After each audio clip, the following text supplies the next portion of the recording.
Breaking news share करेंगे आपके साथ। जामिया अशरफिया में वफाकुल मदारिस के नए सदर का इंतखाब हुआ है। मुफ्ती मोहम्मद तकी उस्मानी वफाकुल मदारिस अल अरबिया पाकिस्तान के नए सदर मुंतखब हो गए हैं।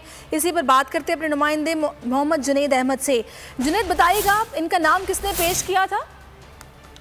जी हाँ, जामिया अशरफिया में आज सुबह वफाकुल मदारिस के नए सदर को मुंतखब करने के हवाले से इजलास शुरू हुआ, जिसके अंदर पीडीएम के सरबरा मौलाना फजलुर रहमान ने खसूसी तौर पर शिरकत की। इस इजलास के अंदर जो है वो जामिया दारुल उलूम कराची के सरबरा मौलाना और मुमताज आलम दीन मौलाना तकी उस्मानी को वफाकुल मदारिस अल अरबिया का नया सदर जो है वो सरबरा मुंतखब कर लिया गया और इनका नाम जो है वो मौलाना फजलुर रहमान ने खुद पेश किया, जिसके बाद जो है वो हॉल में मौजूद तमाम अफराद ने इसकी तारीफ उस्मानी जो है वो बिला मुकाबला सदर और सरबरा मुंतखब हो गए हैं। ये ओहदा वफाकुल मदारिस अल अरबिया का ओहदा मौलाना अब्दुल रज़ाक सिकंदर की वफात के बाद खाली हुआ था और ये अहम इजलास है आज लाहौर के अंदर जामिया अशरफिया में मुनक्किद हुआ, जिसके अंदर मौलाना फजलुर रहमान ने खुसूसी तौर पर शिरकत की। मौलाना फजलुर रहमान ने मौलाना तकी उस्मानी को मुबारकबाद भी दी और उनके लिए नेक ख्वाहिशात का इजहार भी किया, मुबारकबाद भी दी। जुनैद अहमद, बहुत शुक्रिया।